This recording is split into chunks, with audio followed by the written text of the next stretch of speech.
ಕೇಸರಿ ಪಡೆಯಲ್ಲಿ ಬಣಗಳಿದ್ದೆ ಅನ್ನೋದಕ್ಕೆ ಸಾಕ್ಷ್ಯ ಆದಂತೆ ಈ ಹೇಳಿಕೆಗಳನ್ನ ನಾವು ಪರಿಗಣಿಸಬಹುದಾ? ಕೇಸರಿ ಪಡೆಯಲ್ಲಿ ಜೋರಾಯಿತು ticket kitchen politics. CT Ravi Vijayendra ನಡುವೆ ಟಿಕೆಟ್ಗಾಗಿ A2 ಎದುರೇಟಿನ ಒಂದು ಸಮರ. ನಿನ್ನೆ ಸೈಲೆಂಟ್ ಆಗಿದ್ದ ಸೋಮಣ್ಣ ಇಂದು ಮತ್ತೆ ಪಂಥಾಹ್ವಾನ. ಟಿಕೆಟ್ ಘೋಷಣೆ ಮಾಡಬಾರ್ದು ಅನ್ನೋದು ಕಾಂಗ್ರೆಸ್ ಪಕ್ಷದ ನಿಯಮ ಆಗಿರ್ಬೋದು, ಬಟ್ ಆ ಪಕ್ಷದಲ್ಲೂ ಕೂಡ ಇದರ ಒಂದು ಉಲ್ಲಂಘನೆ ಆಗೋಯ್ತು. ಪಾರ್ಲಿಮೆಂಟರಿ ಬೋರ್ಡು ಶಿಸ್ತಿನ ಪಕ್ಷ ಅಂತ ಹೇಳ್ಕೊಳ್ಳುವಂಥ ಬಿಜೆಪಿಯಲ್ಲಿ ಕೆಲ ನಾಯಕರು ಕೆಲ ಕ್ಷೇತ್ರಗಳಲ್ಲಿ ಈಗ ಟಿಕೆಟ್ ಘೋಷಣೆಯನ್ನ ಮಾಡಿಬಿಟ್ಟಿದ್ದಾರೆ. ಅದು ಅವರವರ ದೃಷ್ಟಿಕೋನದ ಪರವಾಗಿ ಮತ್ತೆ ಅವರವರ ಒಂದು ಒಲವು ಆತ್ಮೀಯತೆಯ ಒಂದು ಪ್ರತೀಕವಾಗಿ ಅವರು ಈ ಘೋಷಣೆಗಳನ್ನು ಮಾಡ್ತಿದ್ದಾರೆ. ಆದರೆ ಅಲ್ಲೇ ಆಕಾಂಕ್ಷಿಯಾಗಿ ಇರುವಂಥ ಬೇರೆ ಬಿಜೆಪಿ ನಾಯಕರು ಬಣಗಳು ಇದನ್ನ ವಿರೋಧಿಸ್ತಿವೆ. ಬಹಳ ಕಟು ಶಬ್ದಗಳಿಂದ ನೀವು ಯಾರು ಈ ಘೋಷಣೆಯನ್ನ ಮಾಡೋದಕ್ಕೆ ಅನ್ನೋ ಪ್ರಶ್ನೆಯನ್ನ ಕೇಳ್ತಿದ್ದಾರೆ. ಇಲ್ಲಿ ಕೇಸ್ ಸ್ಟಡಿ ಅಂದ್ರೆ ಉದಾಹರಣೆ ಅಂತ ಇರೋದು ಗೋವಿಂದ ಕಾರಜೋಳ ಅವರು ವಿಜಯಪುರದಲ್ಲಿ ಯತ್ನಾಳ್ ಅವ್ರನ್ನ, ಬಸವನಗೌಡ ಪಾಟೀಲ್ ಯತ್ನಾಳ್ ಅವ್ರನ್ನ ಅಭ್ಯರ್ಥಿ ಅಂತ ಘೋಷಣೆ ಮಾಡಿದ್ದು. ಅದಾದ ನಂತರ ಅಲ್ಲಿ ಆಕಾಂಕ್ಷಿಯಾಗಿರುವಂಥ ಮತ್ತೊಬ್ರು ಅವ್ರಿಗೆ ಯಾರು ಬೆಂಬಲ ಇದೆ ಅನ್ನೋ ಪ್ರಶ್ನೆ ಈಗ ಮುಂದೆ ಬಂದಿದೆ, ಅದು ಬೇರೆದು. ಆದರೆ ಅವ್ರು ಬಂದು ಹೇಳ್ತಾರೆ ಯಾಕೆ ಇವರು ಘೋಷಣೆ ಮಾಡಿದ್ರು, ಪಾರ್ಲಿಮೆಂಟರಿ ಬೋರ್ಡ್ ಇದೆ ಹೀಗೆ ಹಾಗೆ. ರಾಷ್ಟ್ರೀಯ ಪ್ರಧಾನ ಕಾರ್ಯದರ್ಶಿ ಇದೇ ರೀತಿಯ ಮಾತನ್ನಾಡಿದಾಗ ಅವ್ರು ಹೇಳ್ತಿರೋದ್ರಲ್ಲೂ ಒಂದು ಅರ್ಥ ಇದೆ ಅಂತ ನಾವಾದರೂ ಭಾವಿಸ್ಬೇಕಲ್ಲ, ಅದನ್ನ ಹಂಗೆ ಸ್ವೀಕರಿಸ್ಬೇಕಲ್ಲ.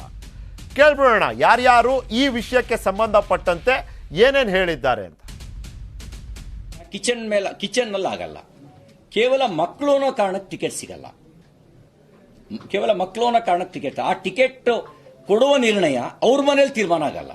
ಈಗ ವಿಜೇಂದ್ರ ನೀವು ಪ್ರಶ್ನೆ ಮುಂದಿಟ್ರಿ, ಆ ನಿರ್ಣಯ ಟಿಕೆಟ್ ಕೊಡಬೇಕು ಅನ್ನೋ ಬಿಡಬೇಕು ಅನ್ನೋ ನಿರ್ಣಯ ಪಾರ್ಲಿಮೆಂಟರಿ ಬೋರ್ಡ್ ತೆಗೆದುಕೊಳ್ಳುತ್ತೆ. ನೋಡ್ರಿ, ಸಿ.ಟಿ. ರವಿ ಅವರು ಹಿರಿಯರಿದ್ದಾರೆ, ಅವ್ರಿಗೂ ಗೊತ್ತಿದೆ ಕರ್ನಾಟಕ ರಾಜ್ಯದಲ್ಲಿ ಯಡಿಯೂರಪ್ಪನವ್ರು ಎಷ್ಟು ಹಿರಿಯರಿದ್ದಾರೆ, ಎಷ್ಟು ಪಕ್ಷ ಯಾವ ರೀತಿ ಕಟ್ಟಿದ್ದಾರೆ ಮುಂಚೆಂದೂ ಕೂಡ. ಇವತ್ತು ಪಕ್ಷದಲ್ಲಿ ಯಾರಿಗೆ ಎಮ್.ಎಲ್.ಎ. ಟಿಕೆಟ್ ಕೊಡಬೇಕು ಅಂತಕ್ಕಂಥದ್ದು ಯಡಿಯೂರಪ್ಪನವ್ರು ಕಿಚನಲ್ಲೂ ಮಾಡಲ್ಲ, ಇನ್ನೊಬ್ರು ಕಿಚನಲ್ಲೂ ಮಾಡಲ್ಲ. ಅದು ಎಲ್ಲಿ ತೀರ್ಮಾನ ಆಗುತ್ತೆ ಅಂತ ಎಲ್ರಿಗೂ ಗೊತ್ತಿರ್ತಕ್ಕಂಥದ್ದು. ವಿಜಯೇಂದ್ರ ಯಾರ್ರಿ? ಯಡಿಯೂರಪ್ಪನವ್ರ ಮಗ, ಅವ್ನು 46 47, ನನಗೆ 72 ಮರಯ್ಯ. ಅವ್ರ ಮೇಲೆ ನಾನು ದೂರು ಕೊಟ್ಟು ನಾನು ಮಾಡ್ಕೊಳ್ಳೋದೇನ್ರಿ ಇದೆ? ಅವ್ರು ಇನ್ನೂ ಬೆಳಿಬೇಕಾದ್ರೆ ಮಕ್ಕಳು ತೇಜೋವಧೆ ಮಾಡ್ತಕ್ಕಂಥದ್ದು ಯಾರಿಗೂ ಯಾರು ಅಲ್ಲ. ಅವ್ರ ಅದೃಷ್ಟ ಅವ್ರು ನಡ್ಕೊಂಡು ಹೋಗ್ತಾರೆ. ಆ ಥರ ಏನಿಲ್ಲ. ವಿಜಯೇಂದ್ರ ಪಜೇಂದ್ರ ನನ್ನ ತಲೆಯಿಲ್ಲ. ವಿಜಯೇಂದ್ರ ಎಷ್ಟೋ, ನನ್ನ ಮಗನೂ ಅಷ್ಟೇ. ಇದು ಕಿಚನ್ ಕ್ಯಾಬಿನೆಟ್ಗಳ ಮುಂದೆ ನಿಂತು ಆಗುವಂಥ ಚರ್ಚೆ ಅಂದರೆ ಮನೆ ಮಟ್ಟಕ್ಕೆ ಆಗುವಂಥ ಚರ್ಚೆ ಮತ್ತು ನಿರ್ಧಾರ ಅಲ್ಲ. ನಮ್ದೊಂದು ಶಿಸ್ತಿನ ಪಕ್ಷ, ನಿರ್ಧಾರ ಆಗೋದಾದರೆ ಅದು ಪಾರ್ಲಿಮೆಂಟರಿ ಬೋರ್ಡಲ್ಲಾಗುತ್ತೆ. ಇದು JDS ಅಲ್ಲ ಅನ್ನೋ ಒಂದು ಮಾತನ್ನು ಹೇಳ್ಬಿಟ್ರಲ್ಲ ಸಿ.ಟಿ. ರವಿ ಅವರು. ಇದರ ಬಗ್ಗೆ ಹೆಚ್ಚಿನ ಮಾಹಿತಿ ಕೊಡೋದಕ್ಕೆ ನನ್ನ ಜೊತೆ ನೇರ ಸಂಪರ್ಕದಲ್ಲಿ ನನ್ನ ಕಲೀಗ್ ಕೃಷ್ಣ ಇದ್ದಾರೆ.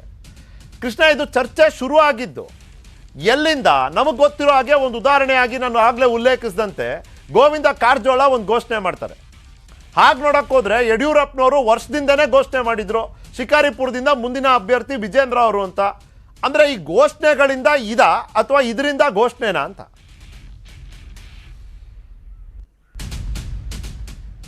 ನಿಖಿಲ್, ಯಾರು ಬೇಕಾದರೂ ಘೋಷಣೆಯನ್ನ ಮಾಡಬಹುದು, ಆದರೆ ಅಂತಿಮವಾಗಿ ತೀರ್ಮಾನ ಮಾಡುವಂಥದ್ದು ಕೇಂದ್ರದ ಸಂಸದೀಯ ಮಂಡಳಿ. ಈಗ ಮುಖ್ಯವಾಗಿ ಯಡಿಯೂರಪ್ಪನವರು ಪುತ್ರನಿಗೆ BY ವಿಜೇಂದ್ರ ಅವರ ಹೆಸರನ್ನ ಘೋಷಣೆಯನ್ನ ಮಾಡಿದ್ದಾರೆ. ಅದ್ರ ಸಂಬಂಧಪಟ್ಟಂತೆ ದೊಡ್ಡ ಮಟ್ಟದಲ್ಲಿ ಚರ್ಚೆ ಆಗ್ತಾ ಇದೆ. ಮತ್ತೊಂದು ಕಡೆ ಯತ್ನಾಳ್ ಅವರ ಪರವಾಗಿ ಕಾರಜೋಳ ಅವರು ಕೂಡ ಘೋಷಣೆಯನ್ನ ಮಾಡಿದ್ದಾರೆ.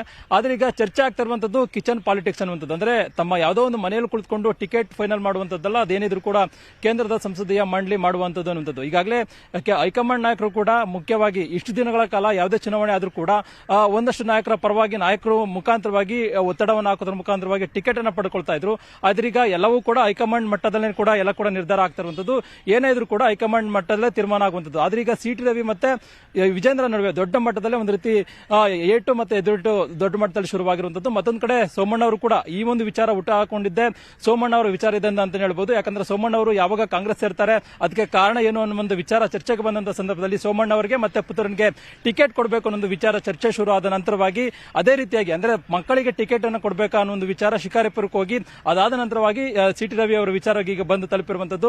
ಏನೇ ಇದ್ರೂ ಕೂಡ ಹೈಕಮಾಂಡ್ ಮಟ್ಟದಲ್ಲಿ ತೀರ್ಮಾನ ಆಗುವಂತ ವಿಚಾರವನ್ನ ಈಗ ರಾಜ್ಯದ ನಾಯಕರು ತಮ್ಮ ಬೇಕಾದಂತವರಿಗೆ ಹೆಸರನ್ನ ಘೋಷಣೆಯನ್ನು ಮಾಡಿದ್ರು ಕೂಡ ಅಂತಿಮವಾಗಿ ತೀರ್ಮಾನ ಮಾಡುವಂತದ್ದು ಹೈಕಮಾಂಡ್. ಆದ್ರೆ ಈಗ ಮುಖ್ಯವಾಗಿ ಸೋಮಣ್ಣ ಅವರು ಕೂಡ ಇದೇ ಒಂದು ವಿಚಾರದಲ್ಲಿ ಮುನ್ಸ್ಕೊಂಡಿರುವಂತದ್ದು.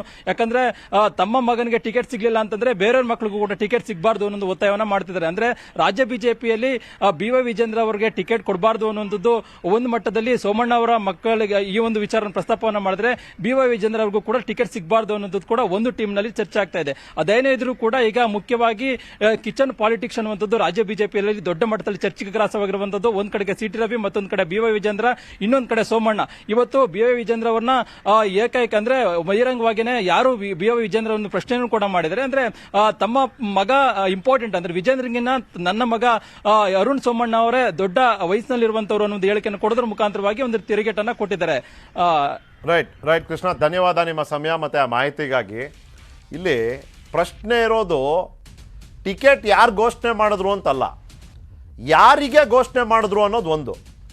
ಘೋಷಣೆ ಮಾಡೋಕ್ಕೆ ಅಧಿಕಾರ ಇರೋದು ಒಬ್ರಿಗೆ, ಅಧಿಕಾರ ಇಲ್ಲದೆ ಇರೋದು ಬೇರೆಯವ್ರಿಗೆ. ಇವ್ರಿಗೊಂದು ನಿಯಮ, ಅವ್ರಿಗೊಂದು ನಿಯಮ. ನಿಯಮದ ಪ್ರಶ್ನೆನೂ ಅಲ್ಲ ಇಲ್ಲಿ ಪ್ರಶ್ನೆ ಇರೋದು ಪ್ರತಿಷ್ಠೆದು. ಯಾರಿಗೆ ಅಡ್ಗಾಲ ಹಾಕಿದ್ರು, ಯಾರನ್ನ ಸಮಿತಿಯಿಂದ ಹೊರಗಿಟ್ರು, ಯಾವ ಸಮುದಾಯದವರು, ಈ ಎಲ್ಲ ಆಯಾಮಗಳಲ್ಲೂ ಒಂದೊಂದು ರೀತಿಯ ವಿವಾದಗಳು ಬೆಳೀತಾ ನಿಲ್ತಿದೆ. ಇವತ್ತು ಎಲೆಕ್ಷನ್ ರೌಂಡ್ ಟೇಬಲ್ನಲ್ಲಿ ಚಿದಾನಂದ್ ಪಟೇಲ್ ಮತ್ತೆ ಮಧು ನನ್ನ ಜೊತೆ. ನಮಸ್ಕಾರ ಇಬ್ಬರಿಗೂ, ಸ್ವಾಗತ. ಚಿದಾನಂದ್ ಪಟೇಲ್, ಸೋಮಣ್ಣ ಅವರು ನಿನ್ನೆವರೆಗೂ ಒಂದು ರೀತಿಯಲ್ಲಿ ಅವರ ಆಕ್ರೋಶವನ್ನು ತಡೆದಿಟ್ಕೊಂಡಿದ್ರು. ಆದರೆ ಇವತ್ತು ಒಂದಷ್ಟು ಅಲ್ಲಗಳೆಯೋ ಮಾತುಗಳಿದೆಯಲ್ಲ, ಇದ್ರ ಮೂಲಕ ನಾವು ನಿರ್ಲಕ್ಷ್ಯ ಅಥವಾ ಅವರ ಒಂದು ಗಮನಹೀನತೆ ಅಂತ ನಾವು ನೋಡಬಾರ್ದು. ಇಲ್ಲಿ ನಾವು ನೋಡಬೇಕಾಗಿರೋದು ಅದನ್ನು ಆಕ್ರೋಶವಾಗಿಯೇ. ಪ್ಲೀಸ್. ಒನ್ಸ್ ಅಗೇನ್ ಇಲ್ಲಿ ಪುತ್ರ ಪ್ರೇಮ, ಅದು ಯಡಿಯೂರಪ್ಪ ಇರ್ಬೋದು, ಸಿದ್ದರಾಮಯ್ಯ ಇರ್ಬೋದು, ಸೋಮಣ್ಣ ಇರ್ಬೋದು. ಸೋಮಣ್ಣವ್ರಿಗೆ ಏನು BJPಯಲ್ಲಿ ಅವರು ಹೇಳಿದ್ದಾರೆ, ನನಗೆ ಅನೂರು ಕೊಡಿ, ಗುಂಡ್ಲುಪೇಟೆ ಕೊಡಿ, ಗುಬ್ಬಿ ಕೊಡಿ, ನನ್ನ ಮಗನಿಗೆ ಗೋವಿಂದರಾಜ್ ನಗರ ಕೊಡಿ ಅಂತೇಳಿ ಅವರು ಡಿಮ್ಯಾಂಡ್ ಮಾಡಿದ್ದಾರೆ. BJPಯಲ್ಲಿ ಅಷ್ಟು ಸುಲಭ ಅಲ್ಲ ಈ ಬಾರಿ ಆಪ್ರೇಟ್ ಮಾಡುವಂಥದ್ದು. ಅವರು ಇದೇ ಡಿಮ್ಯಾಂಡ್ನ ಕಾಂಗ್ರೆಸ್ಗೆ ಕೇಳಿದರೆ, ಅನೂರಲ್ಲಿ ಹಾಲಿ ನರೇಂದ್ರ ಅವರು MLA ಇದ್ದರೆ 3ನೇ ಬಾರಿ MLA, 4ನೇ ಬಾರಿ ಈ ಸರಿ ಏನಾದರೂ ಗೆದ್ದರೆ. ಮತ್ತು ಗುಂಡ್ಲುಪೇಟೆಯಲ್ಲಿ ಸಿದ್ದರಾಮಯ್ಯ ಶಿಷ್ಯ ಮಹಾದೇವ್ ಪ್ರಸಾದ್, ದಿವಂಗತ ಮಹಾದೇವ್ ಪ್ರಸಾದ್ ಮಗ ಗಣೇಶ್ ಪ್ರಸಾದ್ ಕೆಲಸ ಮಾಡ್ತಿದ್ದಾರೆ, ಹಂಗಾಗಿ ಅವರು ಒಪ್ಪಿಲ್ಲ. ಜೊತೆಗೆ ಗುಬ್ಬಿಯಲ್ಲಿ ವಾಸು ಈಗಾಗಲೇ ಕಾಂಗ್ರೆಸ್ಗೆ ಬರ್ತೀನಿ ಅಂತ ಘೋಷಣೆ ಮಾಡಿದರೆ. ಸದ್ಯಕ್ಕೆ ಸೋಮಣ್ಣ ಅತಂತ್ರ ಆಗಿರ್ತಕ್ಕಂಥದ್ದು. ಮತ್ತು ಭಾರತೀಯ ಜನತಾ ಪಕ್ಷದೊಳಗಡೆ ಸೋಮಣ್ಣ ಅವರಿಗೆ ಪ್ರಾಮಿನೆನ್ಸ್ ಕೊಟ್ಟರೆ ಯಡಿಯೂರಪ್ಪ ಮತ್ತು ಅವರ ಮಗ ಎಲ್ಲೊಂದು ಕಡೆ ಅವ್ರು ಸಿಟ್ಟು ಮಾಡ್ಕೊಂಡ್ರೆ ಅದು ಪಾರ್ಟಿಗೆ ದೊಡ್ಡ ಮಟ್ಟದ ಹೊಡೆತ ಅನ್ನೋದು ಭಾರತೀಯ ಜನತಾ ಪಕ್ಷದ ಹೈಕಮಾಂಡ್ ಗೊತ್ತು. ಹಾಗಾಗಿ ಅವರು ಬ್ಯಾಲೆನ್ಸ್ ಮಾಡೋಕ್ಕೆ ಟ್ರೈ ಮಾಡ್ತಿದ್ದಾರೆ, ಆಗ್ತಾ ಇಲ್ಲ. ಹಾಗಾಗಿ ಸೋಮಣ್ಣಗೇನು ಇಲ್ಲಿ ಯಡಿಯೂರಪ್ಪ ಮಗ ಅಂತೇಳಿ ವಿಜೇಂದ್ರಿಗೆ ಪ್ರಾಮಿನೆನ್ಸ್ ಕೊಡ್ತಾರೆ, ಯಾಕೆ ನನ್ನ ಮಗ ಯಾಕಂತ ಕೊಡಲ್ಲ ಅಂತ ಹೇಳ್ತಿರ್ತಕ್ಕಂಥದ್ದು. ನೀವು ಹಳೆ ಮೈಸೂರು ಭಾಗದಲ್ಲಿ ಸೋಮಣ್ಣನ ಪ್ರಭಾವ ಇರ್ತಕ್ಕಂಥದ್ದು. ಅನೇಕ ಮಠ ಮಾನ್ಯ ಸ್ವಾಮೀಜಿಗಳಿಗೆ ನಿಕಟವಾದ ಸಂಬಂಧ ಇರ್ತಕ್ಕಂಥದ್ದು ಹೌದು, ಮತ್ತು ಅವ್ರದ್ದೇ ಆದ ಶಕ್ತಿ ಸಾಮರ್ಥ್ಯ ಕೂಡ ಇರ್ತಕ್ಕಂಥದ್ದು. ಅವ್ರಿಗೆ ಫೇವ್ರೇಟ್ ಜಿಲ್ಲೆಗಳು ಅಂತ ಹೇಳಿದರೆ ತುಮಕೂರು, ಮೈಸೂರು ಮತ್ತು ಚಾಮರಾಜನಗರ. ಈ ಜಿಲ್ಲೆಗಳಲ್ಲಿ ತನ್ನದೇ ಆದ ಅವರಿಗೆ ಒಂದು ಕಾಂಟ್ಯಾಕ್ಟ್ಸು ಮತ್ತು ಜಾತಿ ಆಧಾರಿತ ಕಾಂಟ್ಯಾಕ್ಟ್ಸು ಇರ್ತಕ್ಕಂಥದ್ದು. ಆದರೆ ಭಾರತೀಯ ಜನತಾ ಪಕ್ಷದಲ್ಲಿ ಅನಿವಾರ್ಯವಾಗಿ ಯಡಿಯೂರಪ್ಪ ಬಿಟ್ಟು ಮತ್ತೊಬ್ಬರಿಗೆ ಅವರು ಪ್ರಾಮಿನೆನ್ಸ್ ಕೊಡೋಕ್ಕೆ ಸಾಧ್ಯ ಇಲ್ಲ. ಈಗ ಜಗದೀಶ್ ಶೆಟ್ಟರ್ ಇದ್ದಾರೆ, ಸೋಮಣ್ಣಗಿಂತ ಸೀನಿಯರ್ ಅವರು, ಮೂಲ BJPಯವರು. ಜಗದೀಶ್ ಶೆಟ್ಟರ್ ಕೊಡೋಕ್ಕಾಗ್ತಿಲ್ಲ. ಅಂಥ ಯತ್ನಾಳು ಏನು ಲಿಂಗಾಯತ ನಾಯಕ, ಪಂಚಮಸಾಲಿ ನಾಯಕ ಹೌದು, ಫೈರ್ ಬ್ರ್ಯಾಂಡ್ ಪ್ಲಸ್ ಹಿಂದುತ್ವ ಇದೆ, ಅವ್ರಿಗೂ ಕೂಡ ಪ್ರಾಮಿನೆನ್ಸ್ ಕೊಡೋಕ್ಕಾಗ್ತಿಲ್ಲ. ಬಿಕಾಸ್ ಆಫ್ ಅಲ್ಲಿ ಯಡಿಯೂರಪ್ಪ ಅಂತ ಬರ್ತಾರೆ. ಯಡಿಯೂರಪ್ಪ ಏನಾದರೂ ಒಂದು ಸಣ್ಣ ಬೇಜಾರು ಮಾಡಿಕೊಂಡ್ರೆ ಅದು ಭಾರತೀಯ ಜನತಾ ಪಕ್ಷಕ್ಕೆ ದೊಡ್ಡ ಹೊಡೆತ ಅನ್ನೋದು ಅವರ ಲೆಕ್ಕಾಚಾರ. ಇದು ಪ್ರಮುಖವಾಗಿರ್ತಕ್ಕಂಥದ್ದು. ಇನ್ನು CT ರವಿ ಯಾಕೆ ಹೇಳಿದ್ರೆ, CT ರವಿ ಪಾರ್ಟಿ ಮ್ಯಾನ್ ಅಂತೇಳಿ ಇವತ್ತುವರೆಗೂ ಗುರುತಿಸ್ಕೊಂಡಿರ್ತಕ್ಕಂಥದ್ದು. ಸಾಮಾನ್ಯವಾಗಿ ಬೇರೆ ಯಾವ್ದಾರು ರಾಜಕಾರಣಿ ಆಗಿದ್ರೆ ಅವರ ಕ್ಷೇತ್ರದಲ್ಲಿ 45,000 ಲಿಂಗಾಯತ ಓಟಿದ್ದಾರೆ. ಹಾಗಾಗಿ ಇಲ್ಲ ಯಡಿಯೂರಪ್ಪ ಡಿಸೈಡ್ ಮಾಡಿದ್ರೆ ಅರ್ಧ ನಡೆದ್ಬಿಡುತ್ತೆ, ಅವರೇ ನಮ್ಮ ನಾಯಕರು ಅಂತ ಹೇಳೋರು. ಆದರೆ ಅನಿವಾರ್ಯಕ್ಕೆ ಅವರು ನಾನು ಪಾರ್ಟಿ ಮ್ಯಾನ್ ಅಂತಿದ್ದಾರೆ, ಹಾಗಾಗಿ ಆ ಸ್ಟ್ಯಾಂಡನ್ನು ಅವ್ರು ತಗೊಂಡ್ರು. ಅಲ್ಲಿರ್ತಕ್ಕಂಥ ಏನು ಬಹುಸಂಖ್ಯಾತ ವೀರಶೈವ ಲಿಂಗಾಯತ ಮತದಾರರನ್ನು ನೋಡಲಿಲ್ಲ, ಯಡಿಯೂರಪ್ಪ ಅವ್ರನ್ನ ನೋಡಲಿಲ್ಲ, ಓಲೈಕೆ ಮಾಡೋಕ್ಕೆ ಹೋಗಲಿಲ್ಲ. ಅವರು ಪಾರ್ಟಿ ಮ್ಯಾನ್ ಆಗಿ ಅವರ ರಿಯಾಕ್ಷನ್ನ ಸ್ಟ್ರೈಟ್ ಫಾರ್ವರ್ಡ್ ಕೊಟ್ಟರು. ಆದರೆ ಅದು ಮುಂದೆ ಅದು ಯಾವುದೇ ರೀತಿ ಎಫೆಕ್ಟ್ ಆಗ್ಬೋದು ಅಥವಾ ಅವ್ರಿಗೆ ಫೇವರ್ ಆಗ್ಬೋದು. ಒಟ್ಟಾರೆ ಇಲ್ಲಿ ಏನು ಪುತ್ರ ಪ್ರೇಮದ ರಾಜಕಾರಣದಿಂದ ಎಲ್ರಿಗೂ ಇರಿಸು ಮುರ್ಸು ಆಗ್ತಿರುವಂಥದ್ದು. ರೈಟ್.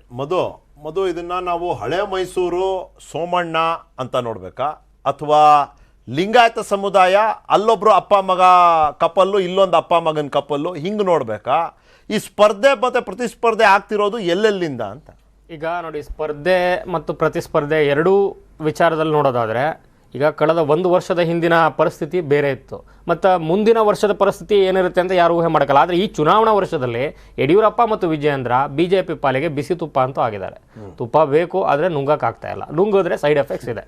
ಅಂಥ ಪರಿಸ್ಥಿತಿಯಲ್ಲಿ ಈಗ ಅನಿವಾರ್ಯತೆ ಸೃಷ್ಟಿಯಾಗಿರೋದ್ರಿಂದ ಅದನ್ನು ಪ್ರತಿಷ್ಠೆಯಾಗಿ ಬದಲಾವಣೆ ಮಾಡ್ಕೊಳ್ಳೋದ್ರಲ್ಲಿ ಏನು ಯಡಿಯೂರಪ್ಪನವ್ರು ಇರ್ಬೋದು ಅಥವಾ ವಿಜಯೇಂದ್ರ ಅವರು ಇಬ್ಬರು ಏನು ಎತ್ತಿದ ಕೈ ಅದರಲ್ಲೇನು ಹಿಂದೆ ಬಿದ್ದಿಲ್ಲ. ಈ ಹಿಂದಿನಲ್ಲೂ ಕೂಡ ಅದನ್ನೇ ಇವಾಗ ಮಾಡ್ತಾ ಇದ್ದಾರೆ. ಸೊ ನೀವು ನಮ್ಮನ್ನು ಬಳಸ್ಕೊಡೋದೇ ಹೌದಾದರೆ ನಮ್ಮ ಬೇಡಿಕೆಗಳಿಗೂ ಕೂಡ ಅಸ್ತು ಅನ್ನುವಂಥದ್ದು ಒಂದು ಪ್ರಮುಖವಾದಂಥ ಅಜೆಂಡಾ. ಆದರೆ ಎಲ್ಲ ಬೇಡಿಕೆಗಳನ್ನು ಅಸ್ತು ಅಂತ ಹೋದರೆ ನಾವೇನು ಮಾಡೋಣ, ಬೇರೆ ಬೇರೆ ಪ್ರಾತಿನಿಧ್ಯ ಇಲ್ವಾ, ಬೇರೆ ಬೇರೆ ನಾಯಕರಿಲ್ವಾ, ಮತ್ತು ಯಾವ ಒಂದು ಮೂಲ ಅಂಶವನ್ನು ನಾವು ನಿಯಂತ್ರಣದಲ್ಲಿಡಬೇಕು ಅಂತ ಅಂದ್ಕೊಂಡಿದ್ದೇವೆ ಅದೇ ಅಂಶವನ್ನು ಮತ್ತೆ ನಾವು ವಾಪಸ್ಸು ಅದೇ ಅಂಶದ ಜೊತೆ ಗುದ್ದಾಡೋ ಎಷ್ಟು ಸರಿ ಅನ್ನೋಂಥ ಒಂದು ಪ್ರಶ್ನೆ ಬರುತ್ತೆ. ಈಗ ಕುಟುಂಬ ರಾಜಕಾರಣ ಮೊನ್ನೆಯಿಂದನೂ ಹೇಳ್ತಾ ಇದ್ದಾರೆ ಸೋಮಣ್ಣವರು, ಏನು ನನ್ನ ಮಗನಿಗೆ ಅಷ್ಟೇನೆ ನಿಯಮ, ಎಲ್ಲರ ಮಕ್ಕಳಿಗೂ ಕೊಟ್ಟರೆ ನನ್ನ ಮಕ್ಕಳಿಗೂ ಕೊಡಿ. ಒಂದು ವರ್ಡು ಆ್ಯಡ್ ಮಾಡ್ತಾ ಇದ್ದೀನಿ. ಈ ಕ್ಷಣದ ಬೆಳವಣಿಗೆ ವಿ ಸೋಮಣ್ಣವರು ಗೋವಿಂದರಾಜ್ ನಗರದಿಂದ ಪಕ್ಷೇತರವಾಗಿ ನಿಂತರೆ ಏನು ಅಂತೇಳಿ ಪಕ್ಷೇತರವಾಗಿ ನಿಲ್ಲಕ್ಕೆ ಎಲ್ಲ ರೀತಿಯ ಒಂದು ಈಗಾಗಲೇ ಅಖಾಡವನ್ನು ರೆಡಿ ಮಾಡ್ತಿದ್ದಾರೆ. ಇತ್ತೀಚೆಗೆ ಈ ಬೆಳಗ್ಗೆಯಿಂದ ನಡೆದಿರ್ತಕ್ಕಂಥ ಅದಕ್ಕಾಗಿ ಒಂದು ಟೀಮನ್ನು ಬಿಟ್ಟಿದ್ದಾರೆ, ಒಂದು ಸರ್ವೆಯನ್ನು ಕೂಡ ಮಾಡಿಸಿದ್ದಾರೆ. ಪಕ್ಷೇತರವಾಗಿ ನಿಂತರೆ ನನಗೆ ವಿನ್ನಿಂಗ್ ಚಾನ್ಸಸ್ ಎಷ್ಟಿದೆ ಅಂತೇಳಿ. ಜೊತೆಗೆ ಅಷ್ಟೇ ಅಲ್ಲದೆ ಬೇರೆ ಬೇರೆ ಅವರು ಗುಂಡ್ಲುಪೇಟೆ, ಅನೂರು ಮತ್ತು ಗುಬ್ಬಿ ಈ 3 ಕ್ಷೇತ್ರಗಳದ್ದು ಅವರು ಪಕ್ಷೇತರವಾಗಿ ನಿಂತರೆ ಗೆಲ್ಬೋದಾ ಸೋಲ್ಬೋದಾ ಅನ್ನೋದು ಒಂದು ಲೆಕ್ಕಾಚಾರ ಮಾಡ್ತಿದ್ದಾರೆ. ಒಂದು ವೇಳೆ BJPಲೂ ಸೆಟ್ರೇಟ್ ಆಗಲಿಲ್ಲ, ಕಾಂಗ್ರೆಸ್ನಲ್ಲೂ ಎಂ ಕೃಷ್ಣಪ್ಪ ಅವ್ರ ಮಗನ ಕಾರಣಕ್ಕಾಗಿ ಸಿದ್ದರಾಮಯ್ಯ ಯಾವ ಕೊಡ್ಲಿಕ್ಕೆ ಒಪ್ಪಲಿಲ್ಲ ಅಂತ ಹೇಳಿದ್ರೆ ಅಲ್ಟಿಮೇಟ್ ಅವರು ಪಕ್ಷೇತರವಾಗಿ ಅಭ್ಯರ್ಥಿಯಾಗಿ ಕಣಕ್ಕಿಳಿಯೋದು ಬಹುತೇಕ ನಿಚ್ಚಳ ಅಂತ ಸದ್ಯದ ಮಾಹಿತಿ. ಇದು ಆಗ್ಬೋದು. ನೋಡಿ, ಗ್ಯಾಮ್ಲಿಂಗ್ ಇವರು ಹೇಳಿದಂತ ಮಾಹಿತಿ ಪೂರ್ವಕವಾಗಿ ಮೊನ್ನೆಯಿಂದನೂ ಗ್ಯಾಮ್ಲಿಂಗ್ ನಡೀತದೆ ಅಂತ. ಬೆಳಿಗ್ಗೆ ಸಮಾಧಾನ, ಸಂಜೆ ಅಸಮಾಧಾನ, ಬೆಳಿಗ್ಗೆ ಪ್ರೀತಿ, ಮಾರ್ಮಿಕ ಹೇಳಿಕೆಗಳು, ಕಾಯಕವೇ ಕೈಲಾಸ ಅಂತ ಟ್ವೀಟ್ ಮಾಡ್ತಾರೆ, ಬಿಜೆಪಿ ಒಂದ್ ಕಡೆ ಕಾಂಗ್ರೆಸ್ ನಾಯಕರು ಅಂತಾರೆ, ಯಾರು ವಿಜೇಂದ್ರ ಅಂತಾರೆ. ಸೊ ಎಲ್ಲಾ ಹೇಳಿಕೆಗಳಲ್ಲೂ ಕೂಡ ಕ್ಷಣಕ್ಕೊಂದು ಸಂದೇಶ ಇದೆ. ಆದ್ರೆ ಎಲ್ಲಾ ಕ್ಷಣದಲ್ಲೂ ಕೂಡ ಇವರ ಉದ್ದೇಶ ಮತ್ತು ಸಂದೇಶ ಸ್ಪಷ್ಟವಾಗಿ ಸೋಮಣ್ಣವರ ಏನು ಬಣದಲ್ಲಂತೂ ಸೋಮಣ್ಣವರ ಮನಸ್ಸಲ್ಲಿ ಏನಿದೆ ಅದನ್ನಂತೂ ಕೊಡ್ತಾ ಇದ್ದಾರೆ. ಸೊ ಇದಕ್ಕೆ ಯಾವ ರೀತಿ ಮನ್ನಣೆ ಕೊಡುತ್ತೆ ಹೈಕಮಾಂಡ್ ಅನ್ನೋದ್ರ ಮೇಲೆ ಇವತ್ತೇನು ಡೆಲ್ಲಿನಲ್ಲಿ ಏನು ಮಾತುಕತೆ ಆಗಿದೆ ಅದರಲ್ಲಿ ಸಿಕ್ಕಿರೋ ಸಂದೇಶಕ್ಕೆ ಇವರಿಗೆ ಸಂತಸ ಇದೆಯಾ ಇಲ್ವಾ ಅನ್ನೋದ್ರ ಮೇಲೆ ವಿಜೇಂದ್ರ ಅವ್ರಿಗೆ ಹಾಕುವಂತ ಒಂದು ಬ್ರೇಕ್ ಹಾಕುವಂತ ಅನಿವಾರ್ಯತೆ ಇದೆಯಾ ಅನ್ನೋದು ಗೊತ್ತಾಗುತ್ತೆ. ಇವ್ರು ಯಾರನ್ನ ಭೇಟಿ ಆಗ್ಲಿಕ್ಕೆ ಹೋಗಿದ್ದಾರೆ, ಅವ್ರ ತಂಡದವರು ಒಬ್ಬರ ಹತ್ರ ನಾನು ಮಾತಾಡಿದೆ ಸ್ವಲ್ಪ ಹೊತ್ತು ಮುಂಚೆ. ಅವ್ರು ಹೇಳಿದ್ರು ನೋ ಪ್ರಾಬ್ಲಮ್, ಎಲ್ಲ ಸೆಟ್ರೇಟ್ ಮಾಡ್ತೀವಿ ನಾವು ಅಂತ. ನಾನು ಕೇಳಿದವರು 3 ಪ್ರಶ್ನೆ. ನೀವು ಪ್ರಚಾರ ಸಮಿತಿನಲ್ಲೂ ಇರಲಿಲ್ಲ, ನಿರ್ವಹಣಾ ಸಮಿತಿನಲ್ಲೂ ಇರಲಿಲ್ಲ, ಹೋಗ್ಲಿ ಒಂದು ನಿಮ್ಮ ಪಕ್ಷದಲ್ಲೇ ಒಂದಷ್ಟು ಪರಿಮಿತಿಗಳು ಕೇಳಿದ್ರೆ ಅದನ್ನು ಕೊಡಲಿಲ್ಲ ನೀವು ಅಂದಾಗ ಎವ್ರಿಥಿಂಗ್ ನಾವೆಲ್ಲ ನೋಟ್ ಮಾಡಿದ್ದೀವಿ, ಎಲ್ಲ ಸರಿಪಡಿಸ್ತೀವಿ ಅನ್ನೋ ಮಾತನ್ನು ಪ್ರಹ್ಲಾದ್ ಜೋಶಿ ಅವ್ರ ತಂಡದವರೇ ನನಗೆ ಹೇಳಿದ್ದಾರೆ ಇವತ್ತು. ಅದು ಯಾವ್ಯಾವ ರೀತಿ ಆಗುತ್ತೆ ನಾವು ಕಾದು ನೋಡೋಣ, ಅಲ್ಲಿಗೆ ವರದಿ ಬಿಡೋಣ. ನಾವೀಗ ಬರಬೇಕಾಗಿರೋದು ಹಾಸನಕ್ಕೆ. ಇಬ್ಬರ ಜಗಳ 3ನೇ ಅವ್ರಿಗೆ ಲಾಭ ಅಂತ